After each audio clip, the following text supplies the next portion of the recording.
திருவாரூர் மாவட்டம் மன்னார்குடி தாலுக்காவில் ராஜகோபாலசாமின்னு ஒரு கோயில் இருக்குது. இந்த கோயில் தட்சிண துர்க்கைன்னு மறுபெயர் இருக்கும். இது முதலாம் குலோத்துங்க சோழனால் கிபி 1072 டு 1122 கட்டப்பட்டது. முதல் கட்டப்பட்ட வைணவ திருக்கோயிலாகும். தஞ்சாவூர் விஜயநகர நாயக்கர் கிபி 1532 1572 இது மறுசீரமைப்பு பண்ணப்பட்டது. இந்த திருக்கோயில் 1000 தூண்கள் நாயக்கர்களால் கட்டப்பட்டது. இந்த திருக்கோயில் 123 ஏக்கர் பரப்பளவு கொண்டது. 16 கோபுரம், 18 விமானம், 7 பிரகாரம் கொண்டப்பட்டது.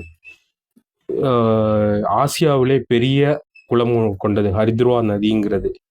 இந்த கோயில் ஸ்ரீரங்கம் பெருமாள் கோயில் மாதிரி இந்த கோயில் 12 மாதமும் வைபவமும் திருவிழாவும் இருக்கும். இந்த கோயில் பங்குனி மாதம் 18 நாட்கள் திருவிழா நடைபெறும். அந்த திருவிழாவில் வெண்ணத்தாளிங்கிறது மிகப்பெரிய திருவிழாவாக இருக்கும்.